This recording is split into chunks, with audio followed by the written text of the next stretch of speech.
Welcome to a new season of Parent Connection. My guest today is Chrissy Rey from Crofton, Maryland.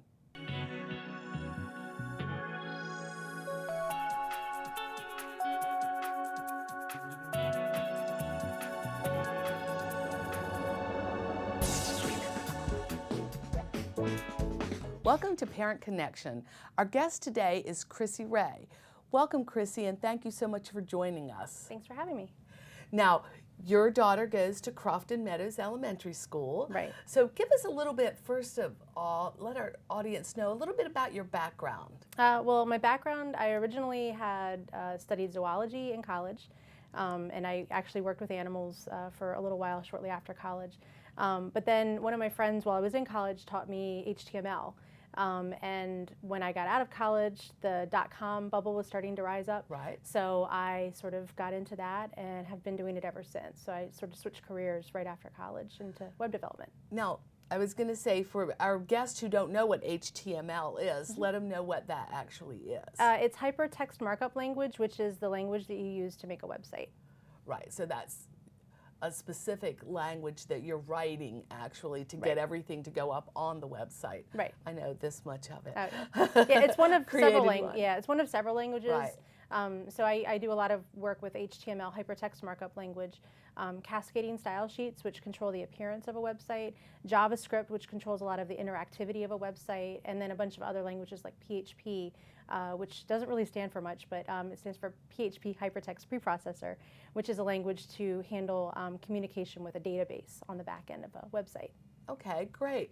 Now, talk to me a little bit about Coder Kids Club. Coder Kids Club. And what is it and how did it come to be? My daughter has been asking me since the first time I did the career day at her school when she was in kindergarten. I would go in and talk about some of the work that I did, and in particular some of the fun things that I do, like making games for websites. And she's been asking me since then, can you teach me to code? Can you teach me to code? And every year she would ask me. And so I told her originally, you have to learn how to read first. Right. And this was in kindergarten, so she didn't know how to read. So first grade, she was pretty good with reading. Wasn't quite where she needed to be to learn to code. So second grade, I started kind of getting her a little bit more into the coding, teaching her just some very basic stuff. Mm-hmm. But she's a very kinesthetic learner, so she had a really hard time just sitting and looking at code on the computer screen. So we needed to do things that were interactive. So one of the things that we do with the Coder Kids Club, and this is something that we do at the schools, we do code through dance, which sounds really weird, but we actually get the kids to stand up and they teach each other how to dance through programming. So they get a set of like 6 commands. They get step forward, step back, turn right, turn left, step right, step left. And then they can make up their own dance moves with that. But they use those moves to teach all of the other kids and the other robots. We call it robot dance language. So they teach all of the other robots who are the kids and the teachers their own dances. So they write out a program that has all of those different moves in it, and then they have the other kids do it in class. And it helps to teach them some basic programming concepts, but they're not actually sitting at a computer just typing away. So it's a little bit more fun. Because that's really very geared to a specific child who has the ability to do that or the attention span, but that's really, I did not know about the dance. That's really a neat way to introduce it. I know, we used to do the ABCs and counting with songs too, mathematics, or multiplication tables. Right. Where I know my children really learned their multiplication tables through a song that one of their teachers had done. So that's a really exciting way to talk about HTML and language and how to do it. Right. So tell me a little bit about how it got started at Crofton Meadows, what you did to actually start it. Well, I reached out to a couple of the people in the PTO, and I heard back from a couple of really lovely ladies, Margaret O. and Becky Pluta, and they talked with me about how we might be able to get the program into Crofton Meadows. So Margaret especially, she contacted all of the 3rd through 5th grade teachers, and she worked with them to schedule me coming in for an hour for each of the classes. So I ended up doing 1 hour with every single 3rd through 5th grade class at the school. And we just would go in, I'd do about 30 minutes of the robot dance language. Initially it would just be me standing up at the front, bringing volunteers up, having them demonstrate the moves, which the kids love. And then we would have them, after that, for about 15 minutes, they would go and they would get into groups and they would write their own dances. And then they would each of the groups would come up and they would teach the other kids their dance. So we'd spend about 45 minutes having the kids do the robot dance language. And some of those were just amazing. Because one of the things that we would teach them about computers and programming is computers are only as smart as the programmer that programs them, which a lot of kids don't realize. A lot of kids think computers are super smart and they can do anything, but they don't realize the programmer has to be super smart and make the computer do everything. So we tell them they're special robots, they're special computers, the kids are special computers that can do things that a regular robot can't. So they can make up their own dances. So we had a lot of the kids, they would add, instead of just the moves that we had in the robot dance language, they would add things like they would do the sprinkler, or they would do some of the popular dances that the kids know, like the Harlem Shake or the chicken dance or something like that. So they would have all of the kids in the entire class, like 30 kids in some cases, standing up and doing the chicken dance, which was a lot of fun. Oh, that is fun. Yeah. I would imagine that the teachers in the class, though, really enjoyed it too, because it gives them that opportunity to learn code. Right. Because normally that's not something, unless you have taken classes in that you would have. Right, right. And we teach concepts like, we teach basic, just following step by step, which is basically what a program is. We also teach them things like loops. So if you wanted to have somebody repeat a behavior, you'd have them do a loop. Instead of saying, for example, if you wanted them to turn around 360 degrees completely, you could say turn right, turn right, turn right, turn right. But we teach the kids, instead of doing that, you could say loop 4, turn right. So that means that they're doing that command 4 times. So if they want somebody to turn around 5 times, completely turn around 5 times, since the only command they know is turn right 90 degrees, they would actually and they have to use math to figure out how many times they have to do it. So they have to figure out they've got to do turn right, turn right, turn right, turn right 5 times. So it makes them work a little bit on their math and learn some additional programming concepts. So it's a lot of fun. So that really helps them. Is that the strategies you were using to encourage them to want to know more about computer science? Right, right. So yeah, because a lot of kids, they say, oh, computers, I mean, they like to play games on computers. And that's the big thing. They love to play the games on the computers. So, and I know when I first started programming, it was kind of boring. You just sit down and you're writing your code. And I was an adult. So I'm trying to get the kids to have fun with it. And so when we do, we actually do some of these classes at my office as well. And when we do the longer term classes, like the 15-hour class, we have the first 30 minutes of every class, and they're usually 3-hour classes. They do robot dance language. So they get up, they get to move around first thing in the morning, or right after lunch when their blood sugar's low and they're getting kind of tired. We get them to move around a little bit before we actually move on to the computers. And then we also do a lot of fun stuff on the computers as well. Well, and I do think letting them understand that how they do the games and all the games that they love, because that's what most of them do, that there is somebody programming all of that, and to interest them into maybe learning how to do a game or how they could do that. I think that would really catch their interest. Absolutely, at the beginning. Yeah. And that's one of the things when we actually get to the computer part, they make games. So they're not just typing away, writing code, and they're actually making games on the computers as well. So it's a lot of fun. Now, so many times when I talk to parents and we hear parents talk about, they're thinking of computers and computer science really geared toward boys. For some reason, that's just kind of a thought process out there that it is. Right. So how did you get girls excited about computer science? I try to use myself as a role model, first of all. I mean, I'm a computer scientist, I'm a business owner. I have a successful web development company, so I try to use myself as a role model, and I try to get my daughter and her friends to come to as many classes as we can. So when we put the pictures out of the classes, they're usually about half girls. And it seems to be working pretty well. We actually, for our, we had a Minecraft class, and all kids love Minecraft. If you're under the age of 21, you love Minecraft. It's just a given. And what is Minecraft? I don't know what that is. It's a game. It's a computer-based game, or it's also tablet-based, and all the kids are obsessed with it. But it's really neat because it's a sort of looks very primitive. It's a primitive 3D world where you have to mine stuff and you have to build stuff. Oh, okay. And we use a lot of Minecraft activities. So when the kids are doing the regular programming classes, their brain breaks are in Minecraft. So after they're done doing their programming, they get to go and play some games in Minecraft, and even those are a lot of times educational. But the first Minecraft class that we did it was actually more than half girls. So having those girls come in and tell their friends, hey, this is a lot of fun. We're using computers and they're enjoying it. So we're spreading the word on how fun computers are for girls. Which is really the important thing. Mm-hmm. So talk to me about how you, besides the actual programming, how you get them interested in computer science and other topics. What are some of the other topics that the coder kids do? Well, one of the things that we just did this Friday, we did sewable or wearable electronics. Oh, wow. And we ended up having all girls for that class. And for some reason, none of the boys wanted to make a bracelet. But we had, it was felt bracelets, and the kids they sewed on LEDs, which are just little light up things, and a battery pack, and a microcontroller, which is just like a really, really tiny computer. And they sewed them together with conductive thread that will conduct the electricity. And we didn't program them in this class, but we talked about how we could program them so that the patterns for the lights could vary depending on what code you put in there. Oh, wow, and the that's girls, really neat. Yeah, they love that kind of stuff. It was a lot of fun. That's really exciting, and I bet you would have boys that would like that class too. Oh, yeah. The next time you offer it, once they see what they're actually doing. And yeah. That's, those are some of the concepts that you would think would be children much older than elementary school. Right. So to be able to hook them that early. Oh, yeah. That's really exciting. Yeah. And we also do things like 3D printing, which the kids are just insane about. They just think it's the coolest thing ever. In the Minecraft class, we actually had this a private world server where the kids could log in and they could build something in Minecraft.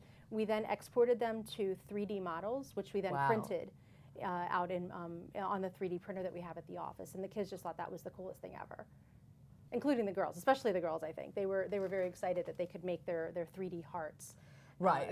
Print them out, so it was pretty cool. But I'm sure even the boys, I know everybody I know that has a 3D printer or that talks about it, adult children, no matter what. Mm-hmm. And most of the people that I know that have them are adults, are so excited about those. And teachers using them in their classrooms. Oh, yeah.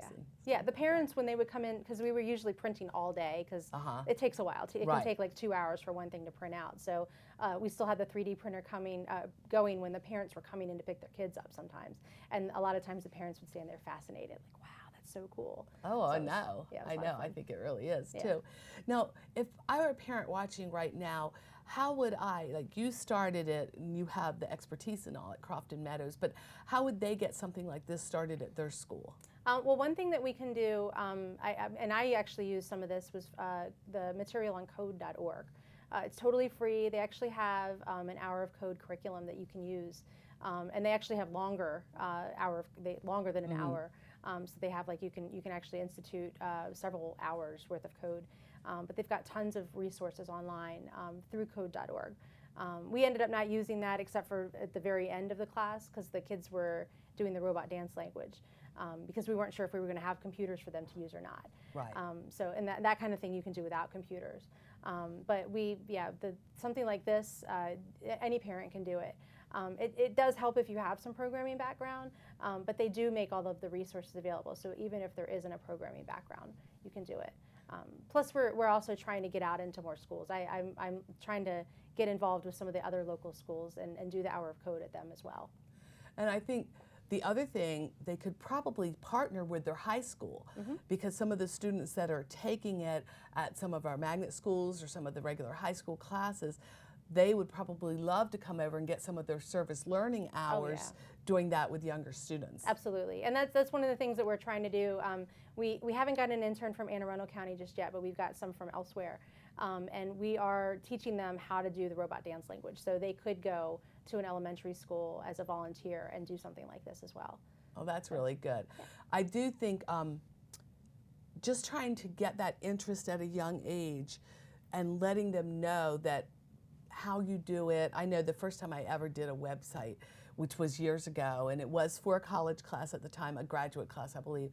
But even that very, very basic, and when it kind of starts to come together and you see the picture that you added or, any kind of rolling, scrolling thing that's on it, which now is so elementary. But at the time, it was just so exciting to even as an adult, to see that working. So. Right.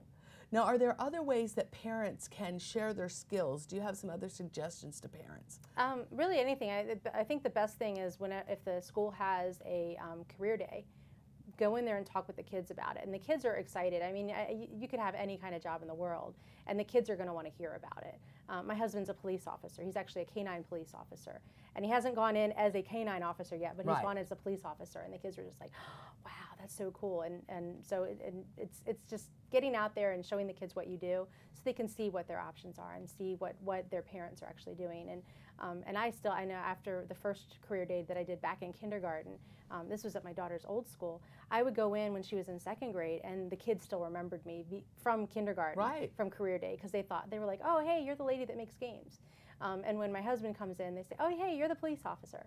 So they remember these things, and they really appreciate having that. So I think that's a good first place. But even after that, if you have something that you think kids would like to learn, or even if you have something that you maybe could make fun for kids to learn, they may not want to learn it, but if you can make it fun and it's a useful skill, then you know, volunteer with the school to teach it to the kids. So there's so many things that parents can do that they don't realize they can do. Okay, Chrissy, you've really told us a lot about Coder Kids Club and at Crofton Meadows specifically. Tell me a little bit about your company and what you actually do with that. Well, my company is Pongos Interactive. We mostly do websites for nonprofits and associations, and some small businesses as well. And we also do mobile development and interactive development like games. And I've been doing that, it's been around since 2008, incorporated since 2008. I was a freelance developer before that for several years, and before that I worked for a few different companies doing the same thing. But it's a lot of fun. I have 6 full-time employees, of several part-time employees and contractors. We're working on getting some interns from Anne Arundel County because I hear there's an awesome magnet program to do technology. So we're hoping to get some interns from Anne Arundel County in the fall. And we actually just moved to Crofton from Prince George's County. We were in College Park before.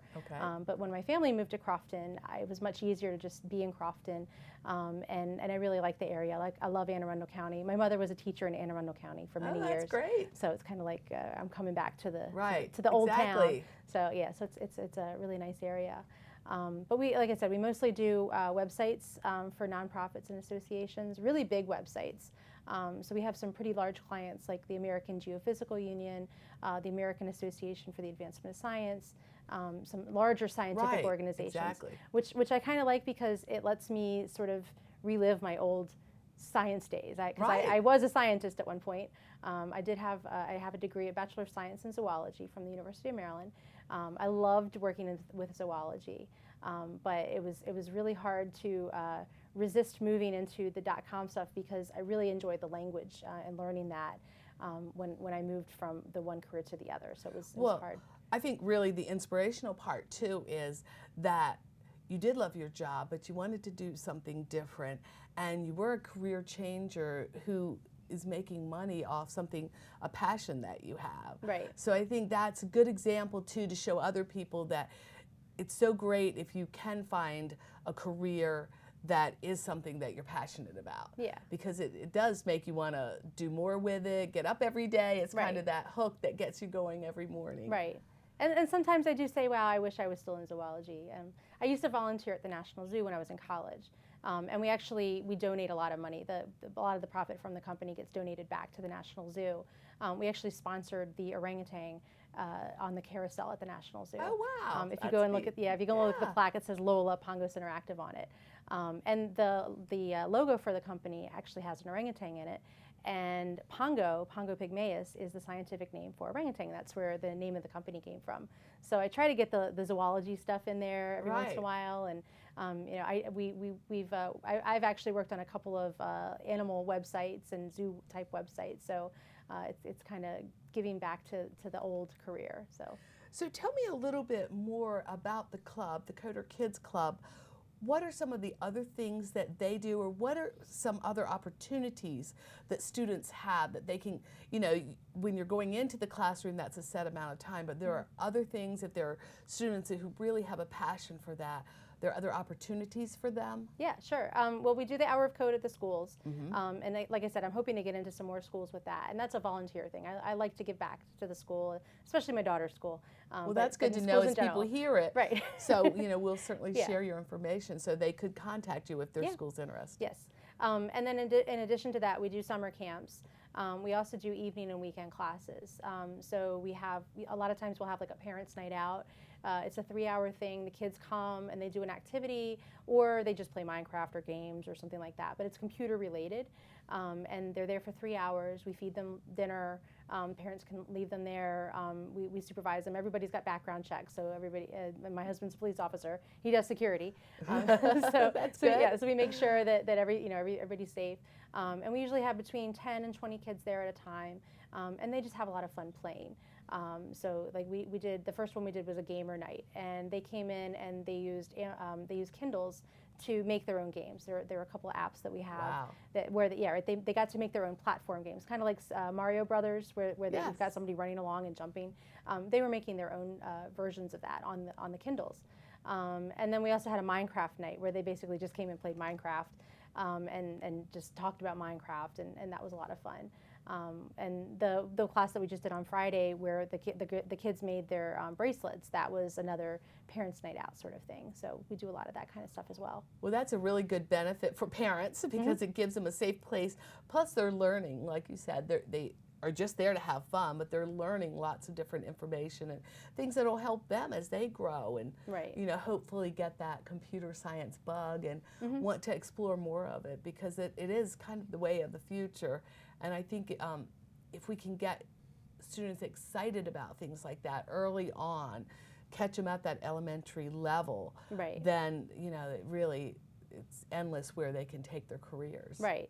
And I know one concern that we've had from a few parents is for Minecraft night. They're like, well, I don't want my kid playing Minecraft for 3 hours, because they're playing a video game for 3 hours. So we actually do try to make it educational. So they are playing Minecraft for some of the time. Obviously, it's Minecraft night. But like we're doing a week-long Minecraft camp. And the kids are doing things like in Minecraft, you make things. So one of the things that you can create is slime.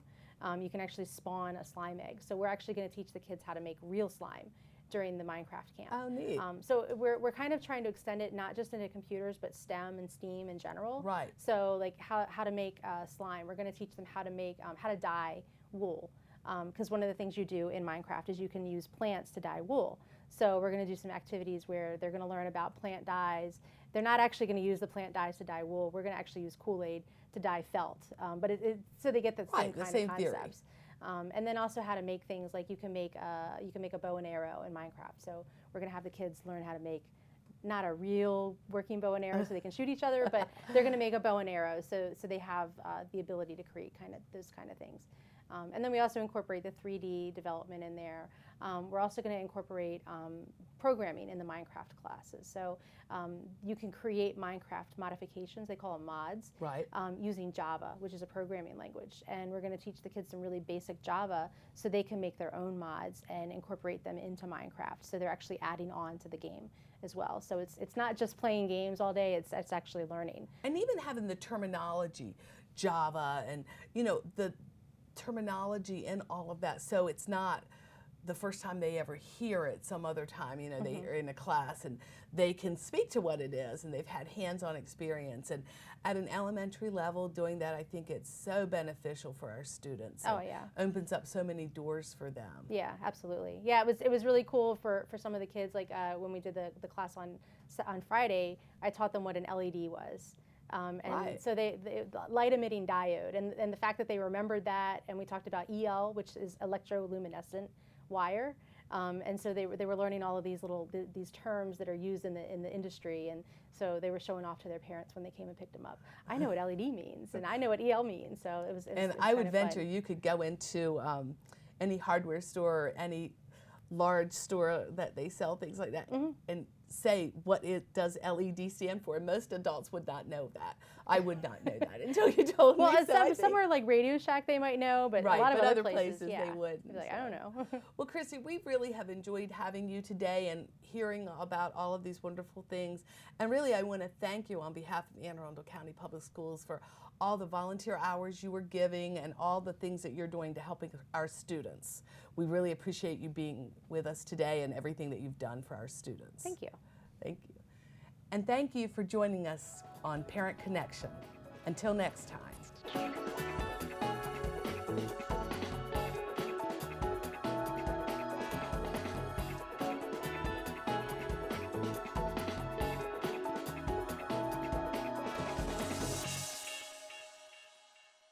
Hi, I'm Jody Rissy, the Supervisor of Food and Nutrition Services and the host of Food for Thought.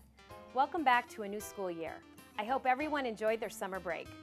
Today I come to you with exciting news about school meals.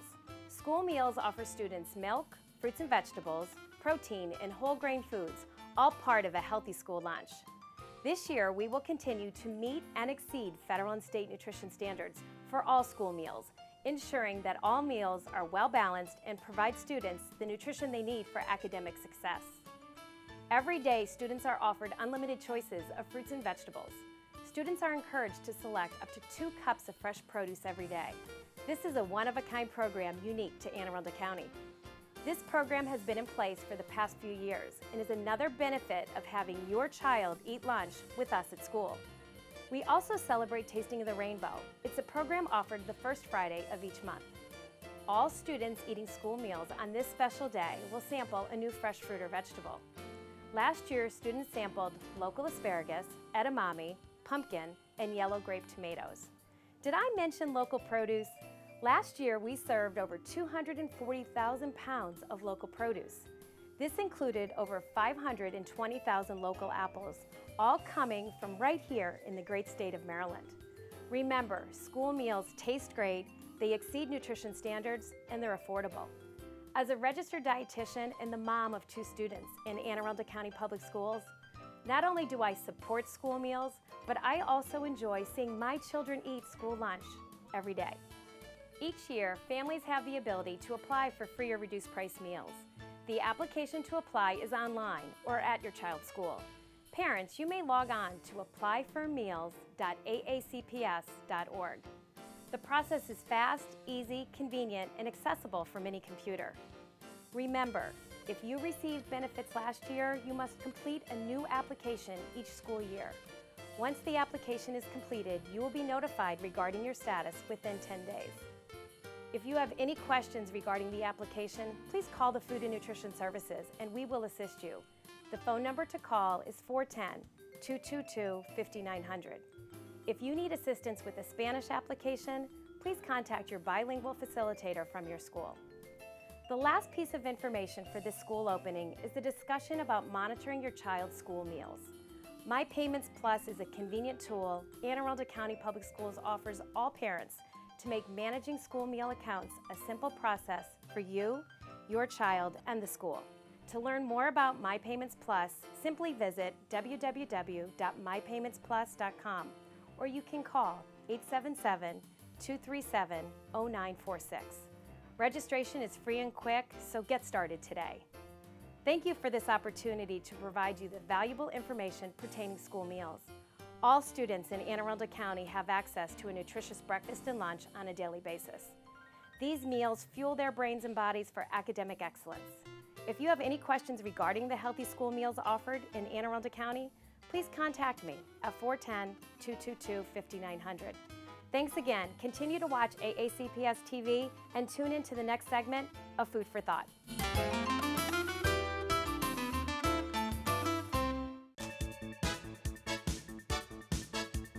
Hi, I'm Sydney. Hi, I'm Caitlin, and we're both dancers at Southern High School.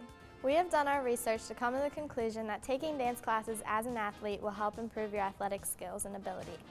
Many athletes use dance and ballet to cross-train and help improve their physical skills. Athletes need certain skills such as strength, agility, flexibility, concentration, and coordination. Classes like ballet can help tone your muscles and help the athlete develop better body awareness. Also, taking creative dance classes can help improve your self-confidence and self-expression, as well as help you relax for when you're on the field. Dancing improves your memory because you have to remember certain choreography, just like you have to remember your team's moves and plays. The only disadvantage of taking a dance class as an athlete is the risk of injury. If you already have bad joints or muscles, it may make it more strenuous on the athlete. If you're an athlete and want to excel in your sport, you will seriously consider taking a dance class after learning about all the wonderful benefits they can offer you.